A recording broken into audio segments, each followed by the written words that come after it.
How Derek Carr's contract cripples the New Orleans Saints and keeps the Saints in cap hell. Ladies and gentlemen, today the backdrop, Matt Moscona, AFR. Now this is his reaction, I assume, to the Derek Carr contract.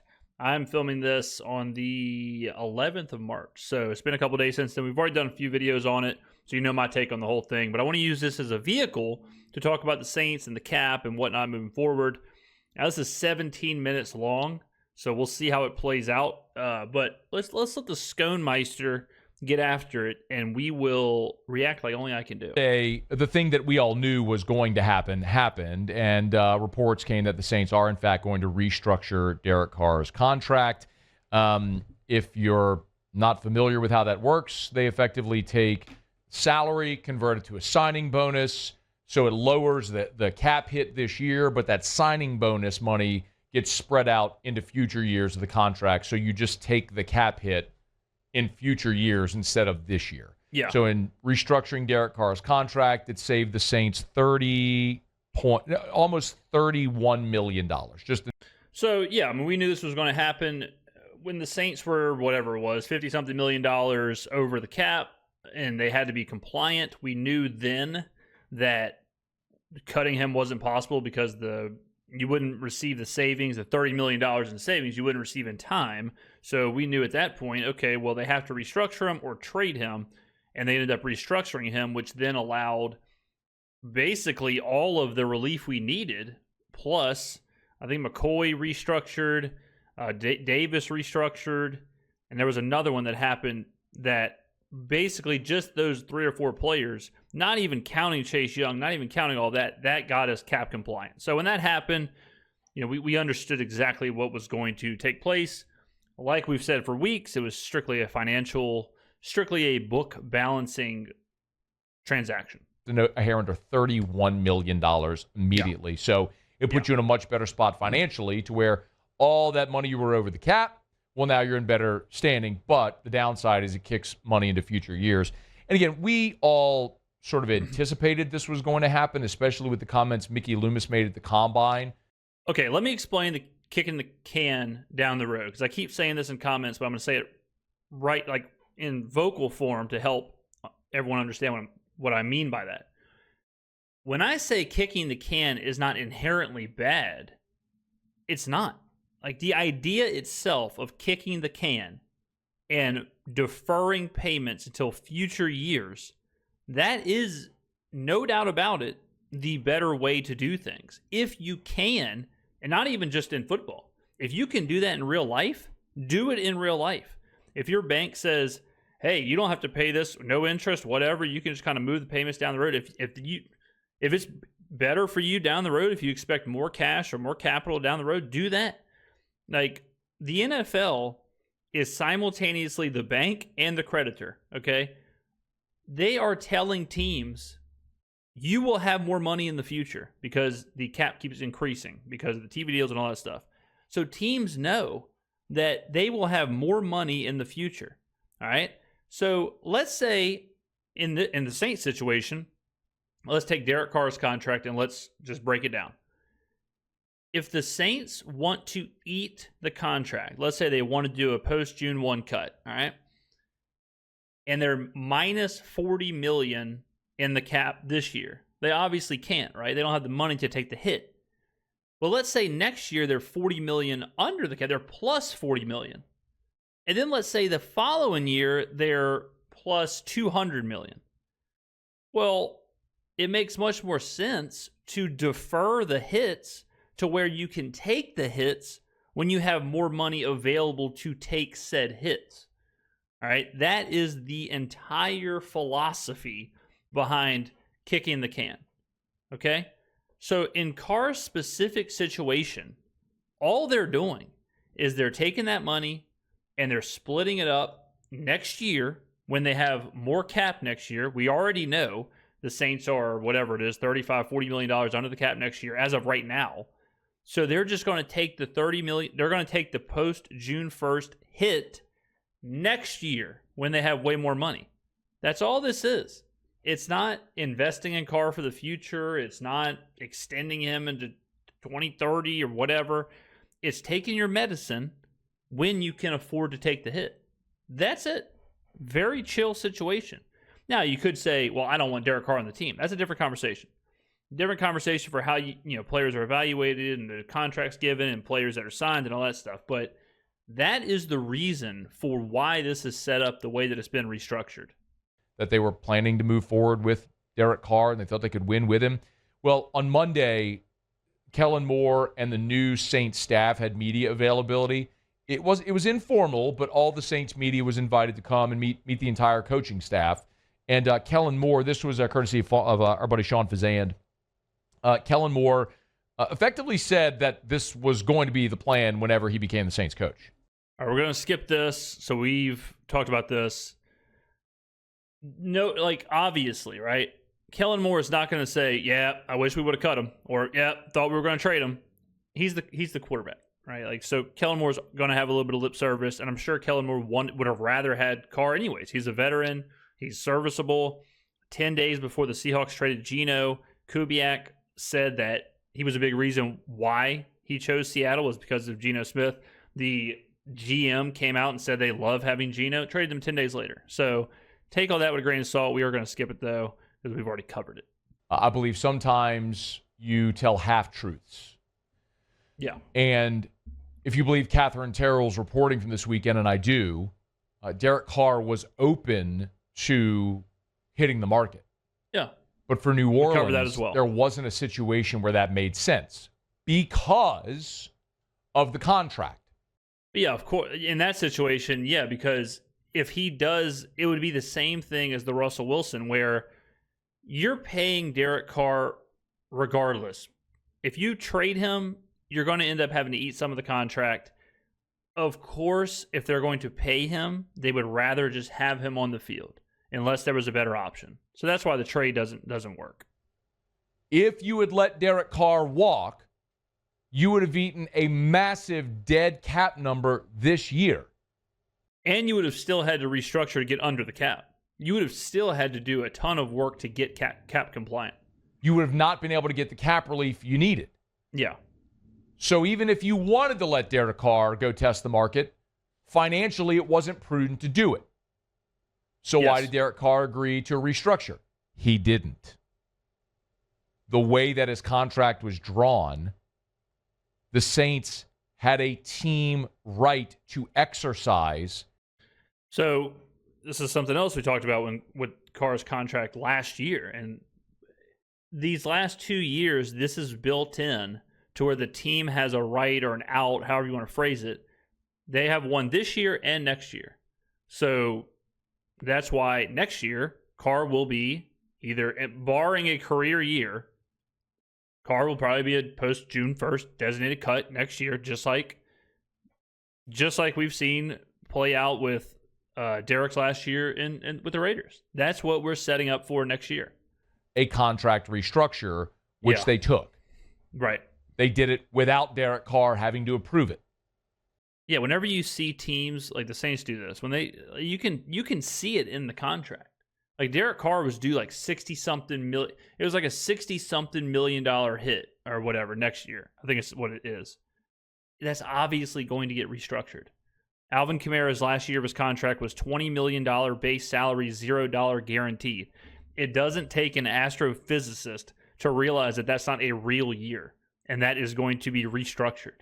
Now, I want to show you something before we get too far in the video. I was hoping Moscona would mention this so I could segue into it, but I want to put this out there where a majority of the audience sees it.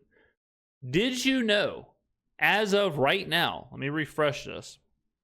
As of this very second, the Saints are $20 million under the cap.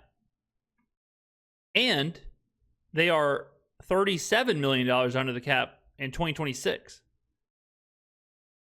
So, for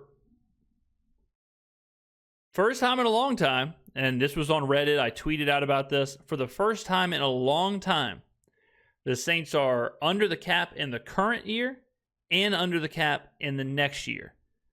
And we don't have to talk about 2027 where we're $188 million under the cap. When we talk about like cap hell being fugazi and not being real and it's a narrative, and it's just something that people just kind of throw on there just to kind of point at, like a boogeyman kind of thing. This is what I mean. Like, how much have you heard from so many people? Cap hell, Saints cap hell, bad contracts, can't get out of it, we'll never be under the cap, we can't sign people, we can't do this, we can't do that, we'll never have the books clear. And we're, what, two days into free agency? And we are $20 million under the cap? We're just chilling. We can go sign people if we want. We can move stuff around if we want. We don't have the most cap room, but we're chilling. Next year, we're chilling. Year after that, we're chilling. Like, this is something I don't think a lot of people realize. And when I tweeted it out, I had a lot of people quote tweeting it or replying to it saying, like, wait, what? And they were like, is this real? Is this confirmed? How is this possible? Because it's just so easy. I don't want to say lazy, but it's so easy for people just to say, oh, well, they don't. It's almost like they don't have to pay attention to it. It's like, oh, well, Saints cap trouble. Oh, well, Saints salary cap restriction. Oh, well, Saints cap hell, whatever. And they just move on to the next one. But at a certain point, when you do, like, kick the can, I guess, when you do that, because we've learned over the past couple of weeks of me making these videos, what's the reason why teams kick the can? To keep a core group of players together and pay a core group of players. At a certain point, that core group of players either retires or is off the team or is traded or whatever, and that can kicking is dealt with. And you do pay the bill. And you kind of reset the roster or reset the team or reset whatever. And it might take a year or 2 years to fully reset, but that's kind of where the Saints are. The Saints have been saddled and currently are still saddled by some players, like Jameis Winston, or in previous years, Michael Thomas, or we all know the players, Ryan Ramczyk's deal, whatever. But eventually that's all going to go away. And once that flushes itself out, you're either fine with the cap or you're paying new players. But it's just a cycle. And it's nothing more than accounting. It's nothing more than like an economic activity or an economic exercise. And every team in the NFL, every good team in the NFL, quote unquote, kicks the can. You do not get extra credit for paying the bill on time. All right? So you kind of have to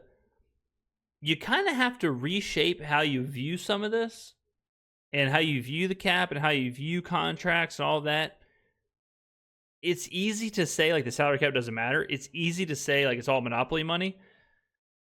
But it kind of is.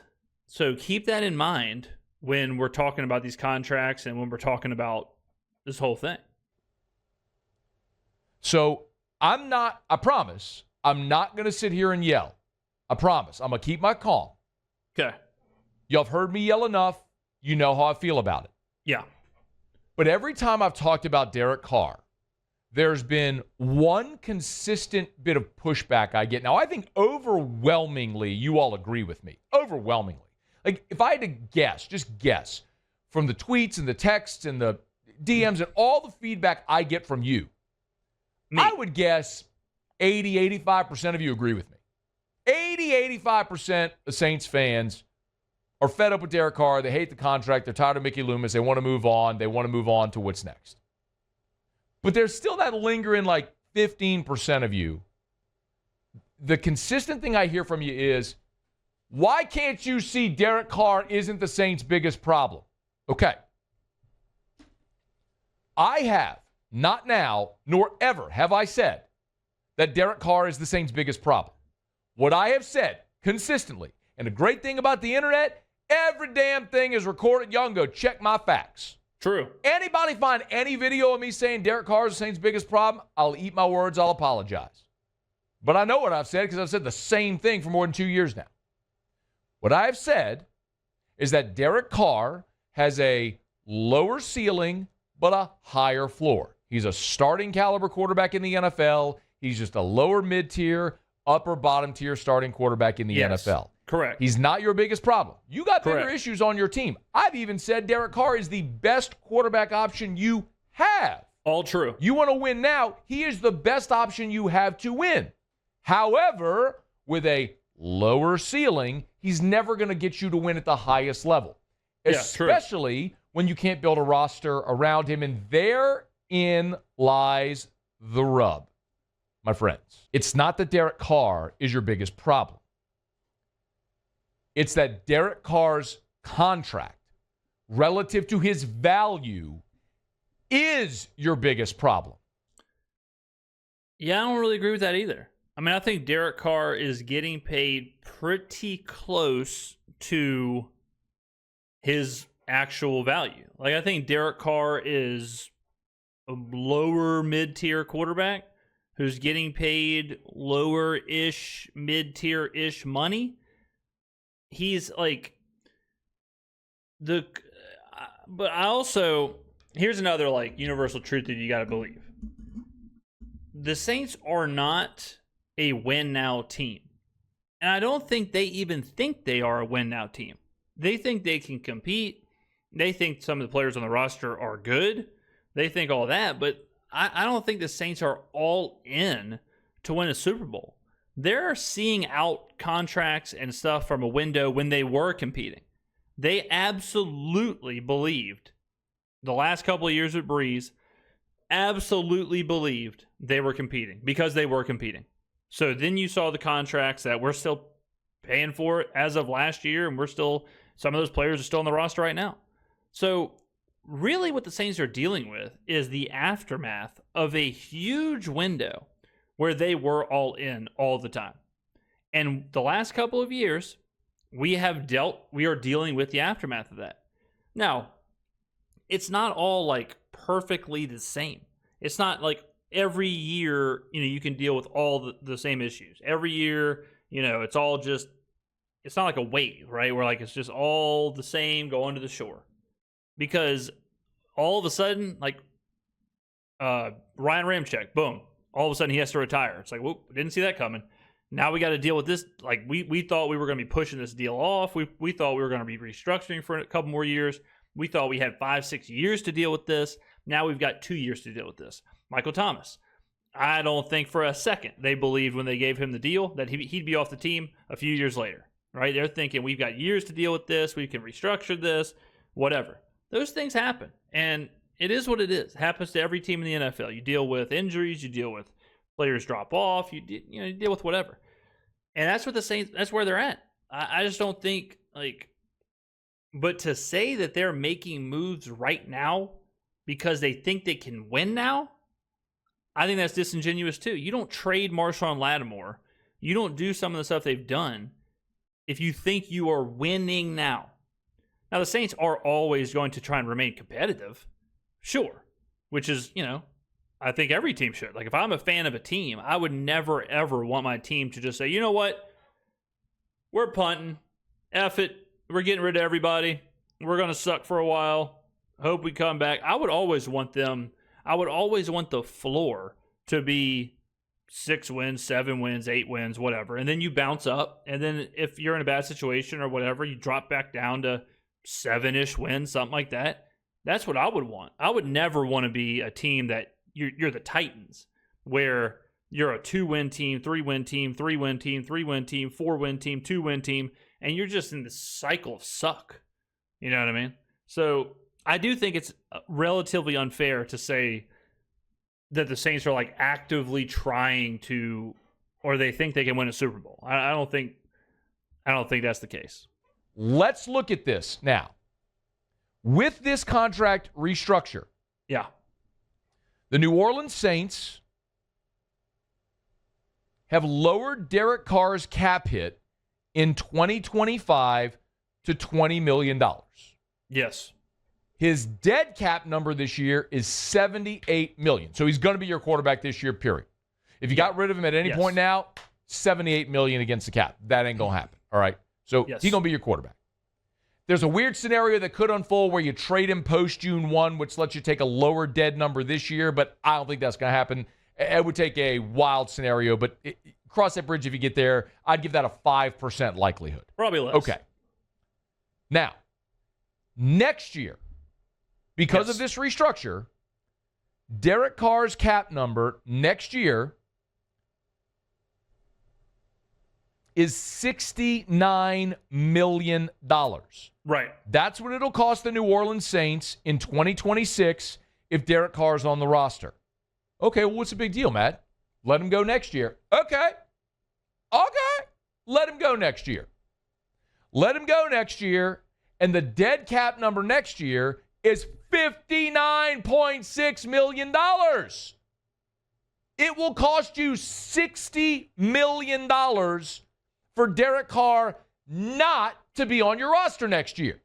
And oh, by the way, because you've done this cockamamie restructure twice now, the dead cap number in 2027 is $40 million.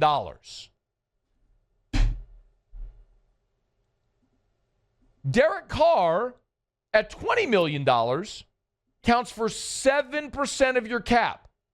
That's perfectly agreeable. But next year, whether he's on your roster or not, he's going to count more than $20 million against your cap. Imagine having a player. I said I wasn't going to yell. My bad. I'm just making my point. Imagine having a player not on your team counting $20 million against your cap. Crazy to think about when the Broncos had the Russell Wilson situation. He was I believe it was $84 million dead cap hit. $84 million. Crazy. Now, if you take a look at what we were just looking at, you can see where the Broncos are. You can see what's going on with them. A couple years later, how it all plays out.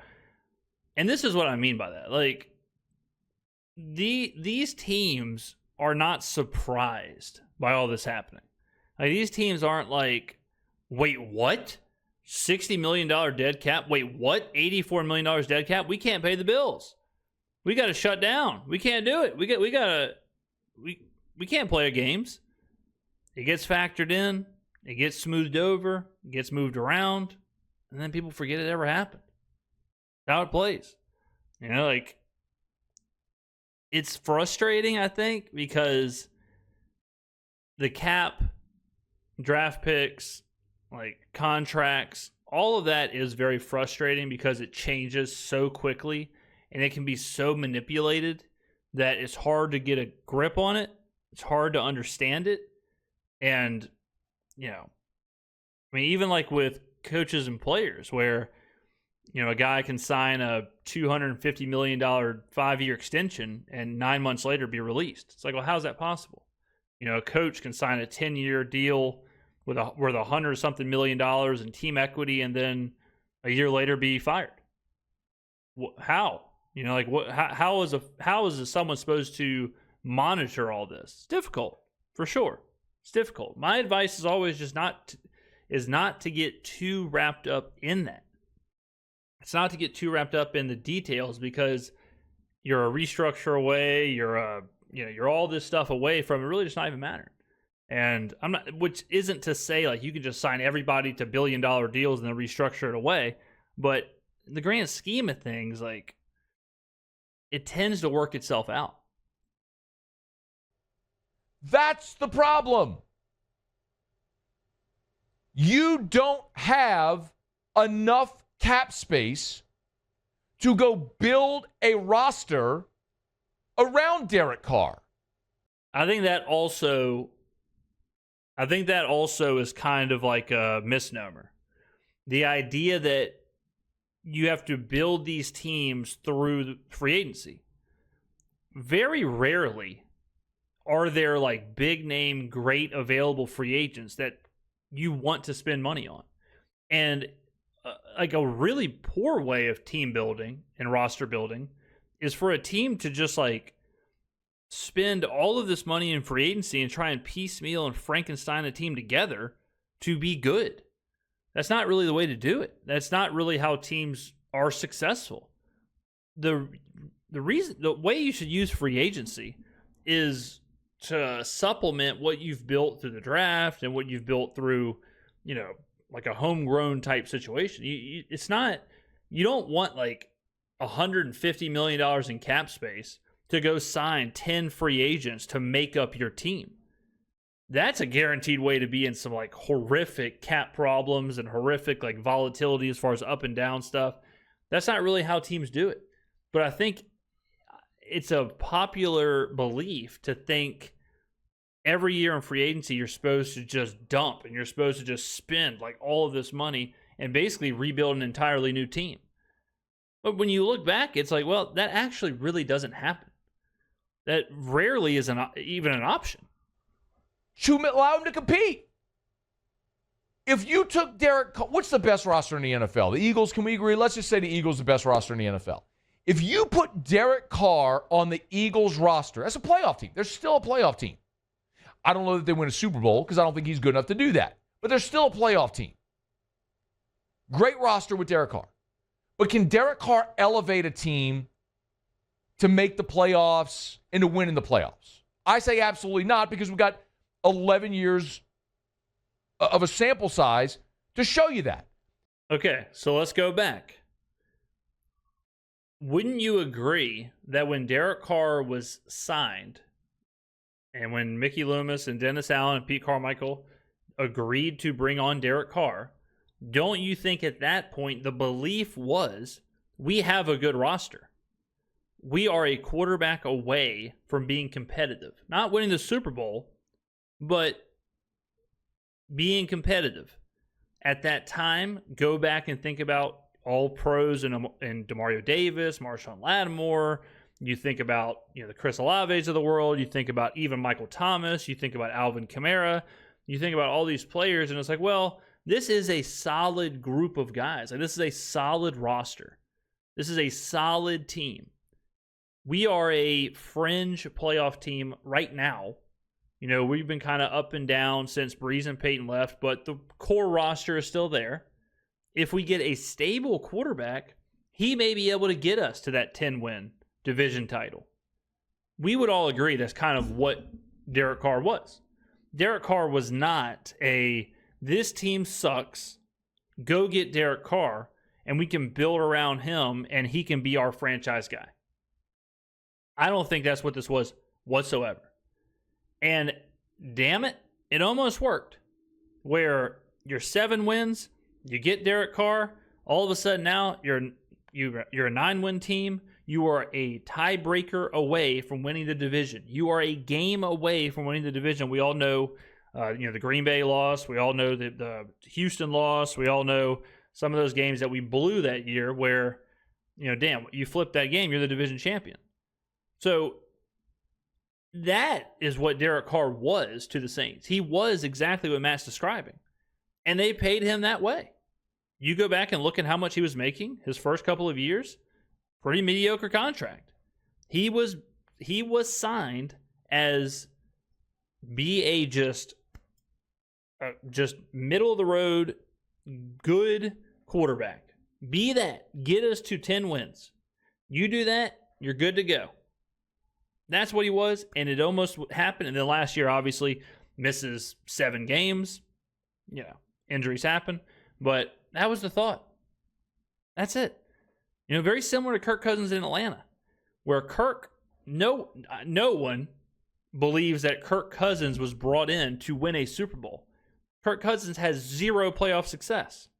Right? Kirk Cousins is one of the worst primetime quarterbacks in the history of the NFL.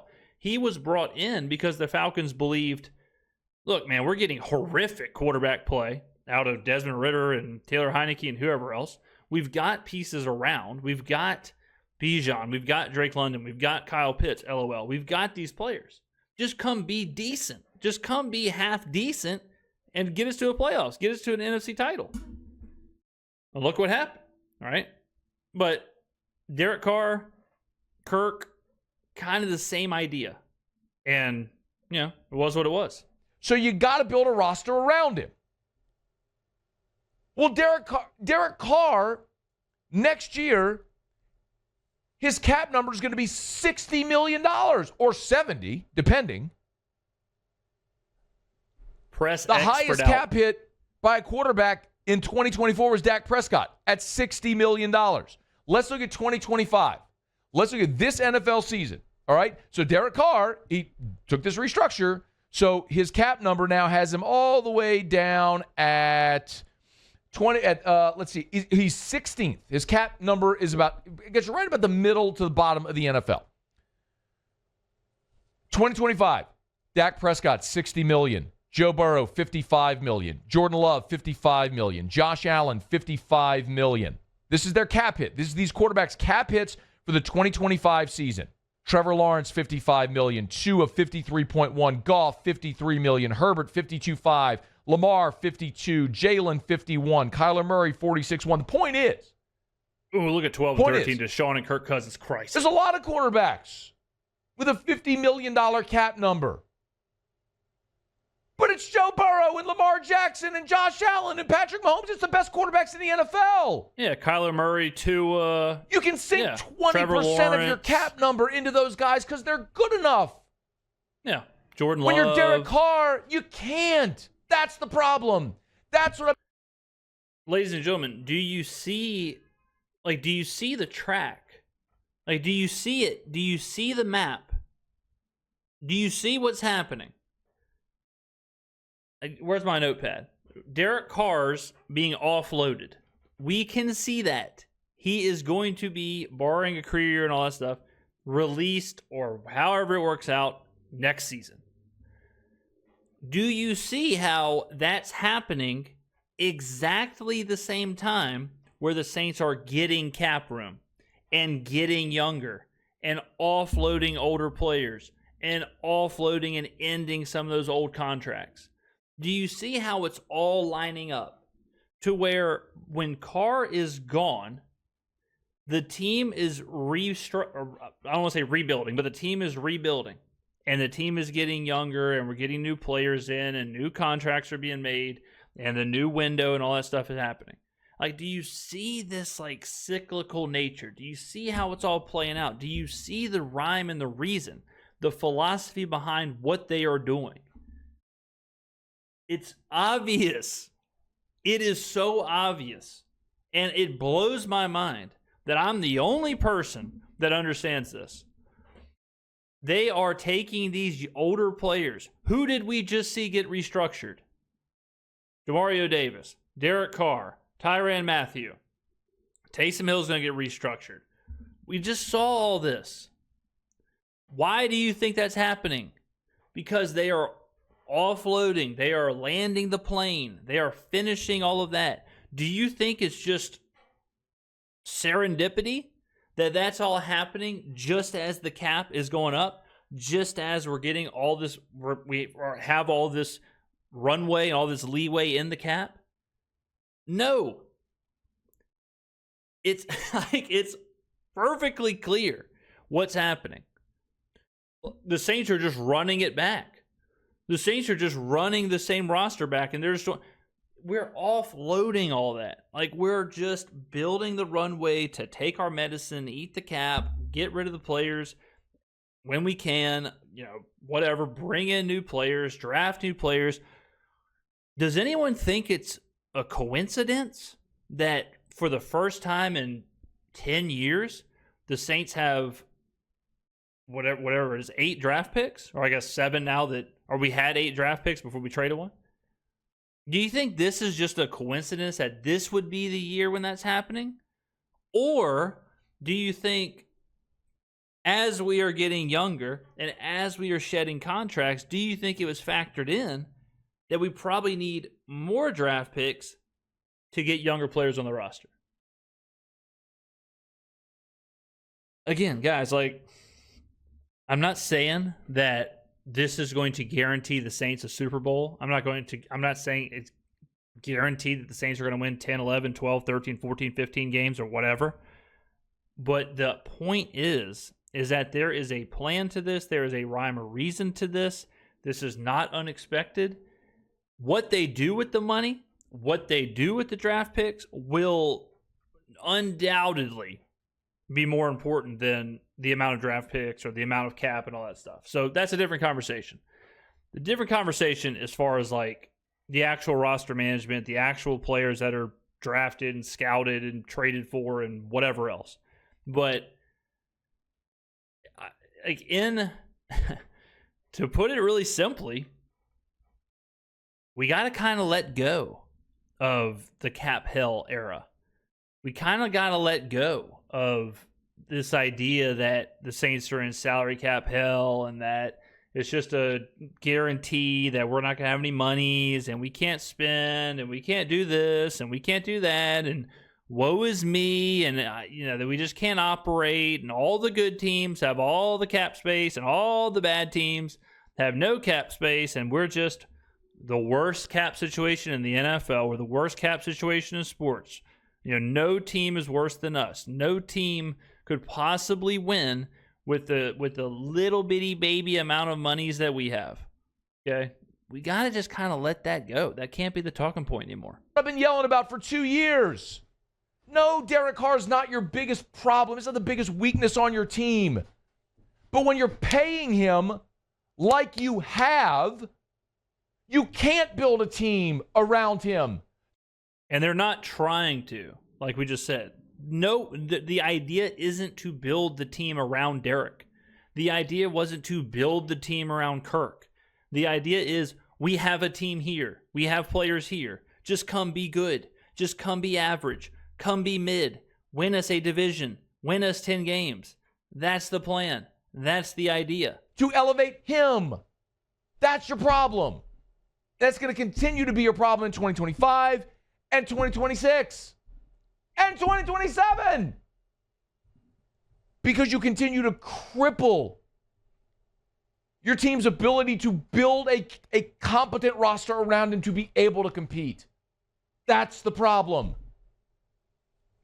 Is Derek Carr a better option this year than Spencer Rattler? Hell yeah. But even with Derek Carr, what is this team?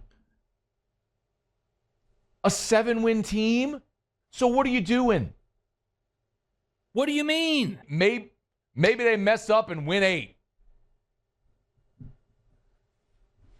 But that's the point I've been making now for 2 years, y'all. He's got a lower ceiling and a higher floor. He's not taking an average roster and elevating it. Joe Burrow got to a Super Bowl with me playing on the offensive line. He was obliterated, sacked more times than anybody ever. Gets to the Super Bowl. Why? Because he's amazing.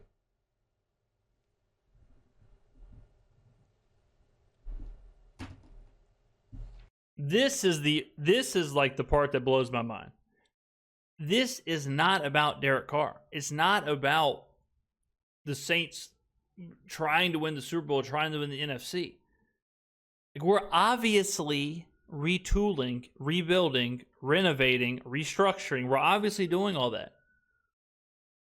It's all happening. Like I think people, and that's why I showed the cap earlier. I think people are so used to and busy screaming at this team that they're not even looking around and realizing what they want to happen is happening. Like, I had a commenter that was like, I'm confused. Are we rebuilding or not? Like, that's what I'm saying. There's so much fog around how people view this team. No one's even looking around and being like, oh, well, actually, okay, we obviously are retooling. We obviously are restructuring. We obviously are rebuilding. Okay, I see what's going on here. Wait a minute. I see that I see that we're getting a little bit more cap room. I see that okay, hold on a second. We're under the cap now. I see we're restructuring some of these deals. I see we're under the cap the next year and under the cap the next year. Okay, wait a minute. I see we have all these draft. Okay, I see that Carr's deal is going to end next year, and then all these other older contracts, they also end that year, and then okay, I see what's happening. Like, it's happening, guys. It's happening. Kellen Moore didn't sign Derek Carr. Dennis Allen signed him. Well, Dennis Allen should pay. He got fired. Everyone agrees that was a bad bad decision to make him the head coach. It was a bad couple of years there, and he got fired. Okay? Everyone agrees with that. Peyton Turner's a bust. He shouldn't be able to. He's in Dallas now. He's off the team. Michael Thomas is a cancer in the locker room. He's not on the team either. We can let that go. We can let it all go. We can let all that go. We can forget it. Everyone agrees. Mickey agrees. Gail agrees. I agree. Everybody agrees. Dennis Allen sucked. He got fired. Pete Carmichael sucked. He got fired.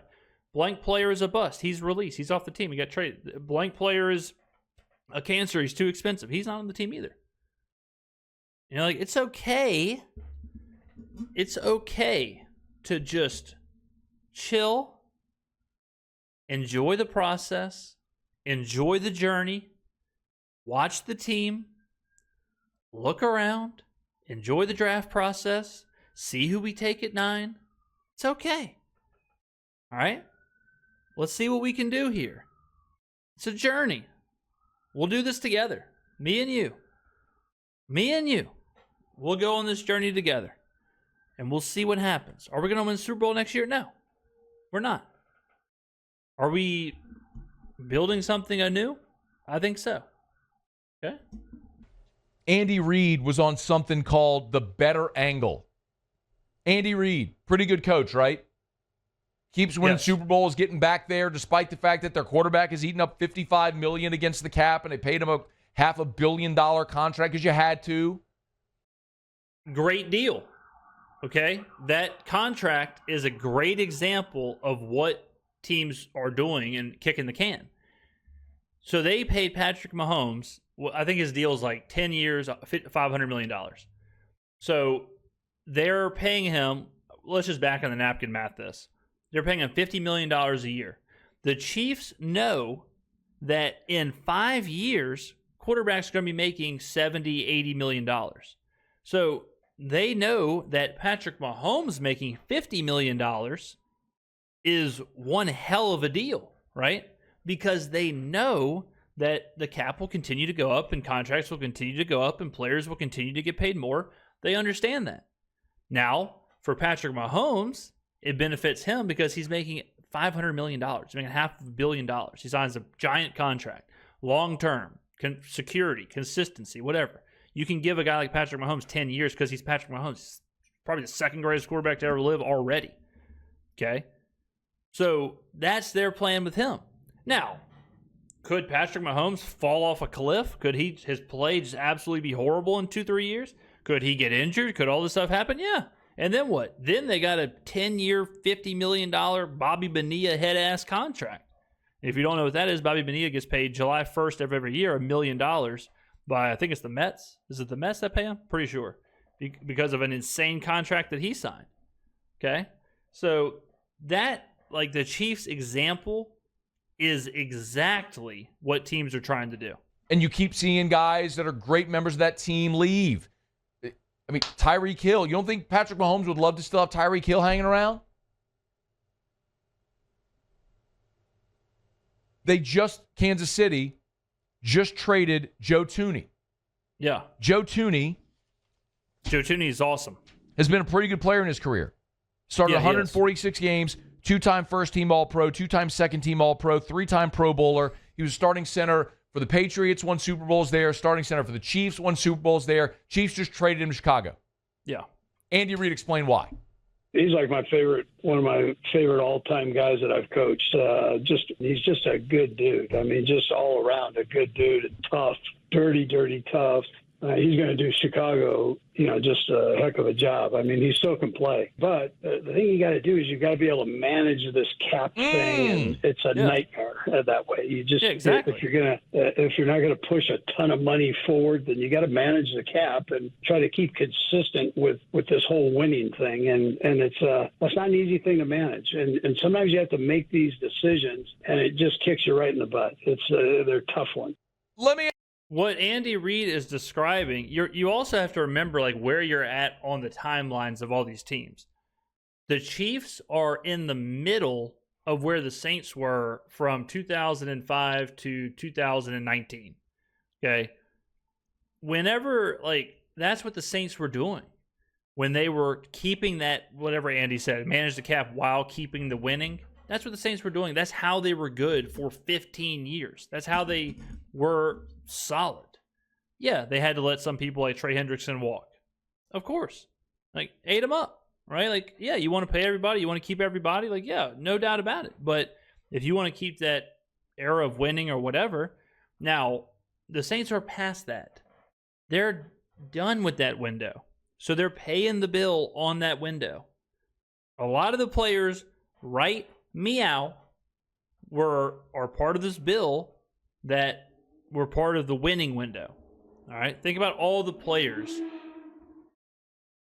Think about all of the players, either on the roster or just recently on the roster, who are part of that winning window. You know, the Ryan Ramczyks, the DeMario Davis, the Cam Jordans, the Alvin Kamara's, the Michael Thomases, the whatever. Like, it's the same thing. What the Chiefs are doing, what the Eagles do, what we had to do for 2 decades, it's the same thing. Right now, we're just on the back end of the cycle. The Chiefs are in the middle. The Chiefs have Patrick Mahomes. We had Drew Brees. We don't have Drew Brees anymore. So we're ending that window, and we're starting a new window. The Chiefs right now have Patrick Mahomes. What's it look like when Patrick Mahomes is gone? What's it look like when Andy Reid's gone? They're going to have to pay some bills, shift some stuff around, and recalibrate. The Eagles, in between Super Bowl runs, won 4 games. They had to recalibrate. Then what happens? Build through the draft, supplement with a couple free agents here and there. Good to go. It's a cycle. You know, it's a cycle. We're just on the back end of one cycle and starting another cycle. Let me ask you a question. You got to manage this cap unless you want to just keep pushing money forward. You got to make tough decisions. Let me ask you a question. Let's poll the room. Who's done a better job managing the cap and building their roster? The Chiefs or the Saints? Muse, who do you think's done a better?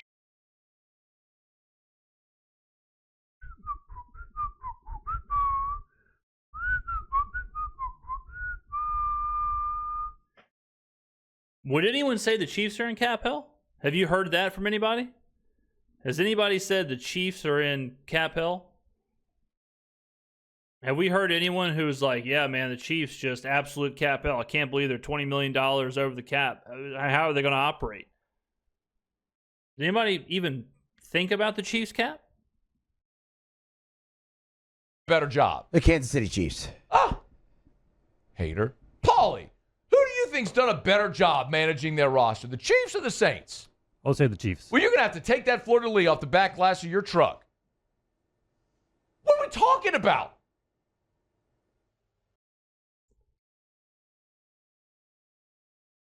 I'd have to really, look, you talk about the most what have you done for me lately type situation ever.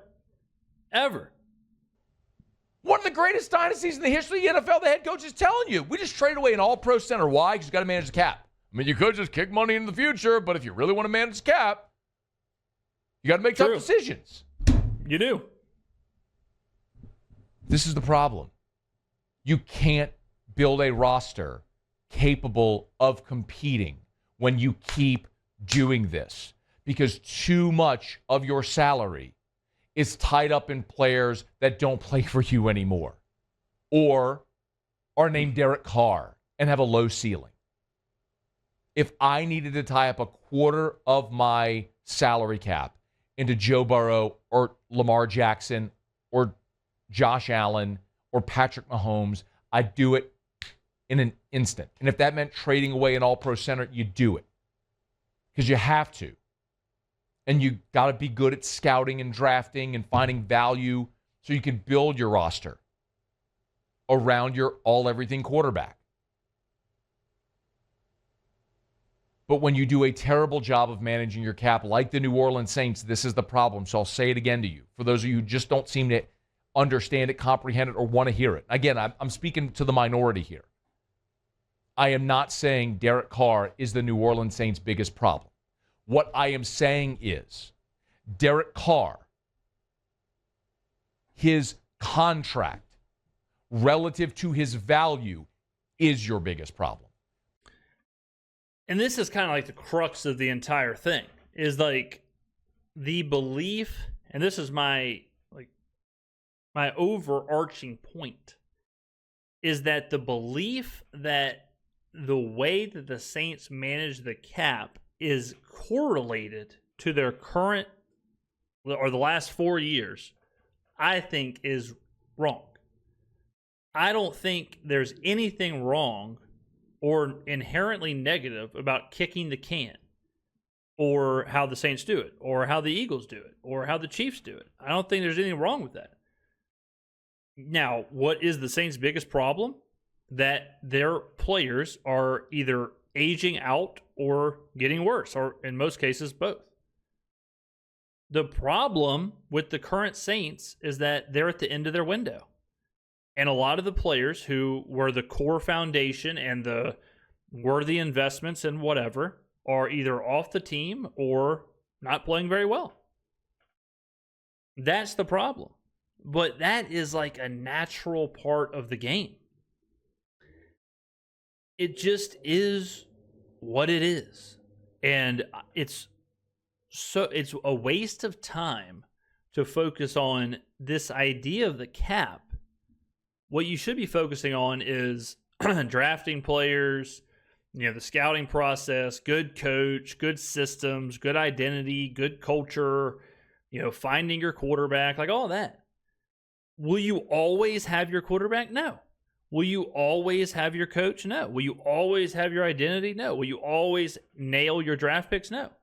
But the teams that can do it consistently are the ones who win the most. But you look at the top of this list, the teams with all this cap space. There's a reason the Patriots had the most cap space in the NFL. All right? It's because the Patriots roster sucks. They're not paying nobody nothing because no one on the roster is worth paying at all. Right? You look at the down here. Ravens, Bills, Chiefs, Texans, Eagles, Rams, teams down here, good players, good quarterbacks, had to pay them. And these teams right here, the Commanders, the Broncos, those teams, the Bengals, these teams with like big name players making big daddy money. Jaden Daniels, can you imagine what that contract's going to look like? The 49ers, when they pay Brock Purdy, can you imagine what that looks like? Okay? So, I mean, all this fluctuates. You want to be down here. You want to have a roster that you're paying a lot of good players a lot of money. But at a certain point, those good players do retire, get worse, get injured, whatever. Because you have so much money tied up in a player that is mid, it cripples your ability to build a roster capable of competing. And now with this restructure, that's not going to change for at least 2 more years. So I'm done yelling. They've made their bed. They're going to lie in it. And I'm going to sit here. I'll talk about them on Sundays and Monday, whenever they come up, because we got to. And there's interest in the team. But if you have any expectation whatsoever, you need to check that at the door. Because this team is not competing for anything for at least 2 more years. And that's another part of this. I mean, I can't believe we're like an hour into this. But, like, I agree with that. I agree that this team is not a legitimate contender this year or next year. And that's fine. Because they are reflective of that. They are obviously rebuilding. They're obviously retooling. It's like it's like me sitting here and being like, I don't know, guys. I mean, I just don't think I don't know. Name a like the Patriots. I mean, the Patriots are like a really bad example. Like the Raiders. It's like, I don't know, guys. Like, I just don't think the Raiders are going to compete for a Super Bowl next year. It's like, yeah, they probably aren't. But they are obviously doing stuff. They are obviously retooling. They are obviously rebuilding. They are obviously moving things towards the future. They're obviously trying to make things better. Like, yes, they probably aren't going to win the AFC West next year. Yes, they probably aren't going to win the AFC or compete for the AFC. Yes, they probably are not a Super Bowl team. But they are obviously doing things. The 49ers. I don't know, guys. I don't think the San Francisco 49ers are going to win much next year. Brother, they just released like half of their roster. They are obviously moving stuff around and retooling and rebuilding or whatever. It's not always about directly next year. It's not always about the short term. They are moving pieces around. It's all about, do you trust John Lynch and Kyle Shanahan to rebuild the next window? And if you don't, you don't. But, it would be insane if I was sitting here saying, like, I don't know, I just got a funny feeling, man. Like, the 49ers are going nowhere fast. I mean, what are they, an 8-win team next year? They might win 8 games. If they're lucky, they just won 6 games. They released all these players. Like, why even watch the team? So, you got to kind of just sit back and understand, like, okay, sometimes windows are closed, windows are open. Sometimes we have a 36-year-old head coach. We have the youngest coaching staff in the history of the NFL. We have the 9th overall pick. We are, like, I honestly think this is a controversial statement. I think this is the second best time to be a Saints fan, like entering into Saintshood, in my lifetime. The first time is obviously when Peyton and Breeze get there, because you are on the cusp of whatever. But next to that, this is the second best time, because you've already ended the window. You've already went through the, a lot of these players getting older and their play suffering and whatever. You're already at the end of that. You only have, 2 more years of Alvin Kamara, a year of Taysom Hill, maybe a year of Cam Jordan, a year or 2 years of Tyrann Mathieu, a year of Derek Carr. Like, all that's, and that's not to say I don't want Alvin Kamara on the team past 2 years. I love Alvin. Well, I'd keep him on the team forever if I could. But you're not on, like, this downward slope anymore. You're at the end of the hill. You're at the bottom of that hill. You're about to be done with that descent. And now, just like the 49ers took a stark decline last year, and they went from Super Bowl to 6 wins. 49ers are at the bottom of that hill. They've cut, traded, released, whatever, household names left and right. And now they're probably going to pay Brock Purdy, and then they're going to have to rebuild around him. The 49ers are taking a very different approach than the Saints are right now, because the 49ers are trying to build around Brock Purdy. We're not trying to build around Derek Carr. So I keep saying it, but you just got to kind of embrace it. You got to kind of embrace the journey. Now, if you do not believe this front office can get the players, draft the players, whatever. If you do not believe in Kellen Moore, and you do not believe in Brandon Staley, and you do not believe in these coaches and coordinators and all that, that's a different story. That's a totally different story. Just like if you're a 49ers fan and you don't believe in John Lynch or you don't believe in Kyle Shanahan, totally understand. That's a totally separate convo. But as far as just like the infrastructure of a team, this happens, comes, it goes. I'm fired up. I love it. Love it. Do I think it'll be, 1 year, no doubt about it, easy, just suffer next year, then all of a sudden we've got all pros and great players? No, you can't expect that. But I just don't think, I think it's a waste to get so wrapped up in the dead cap and the void years and the whatever. But this went so much longer than I thought. Ladies and gentlemen, let me know in the comments below what you think. Thank you for watching, and I will see you in the next video.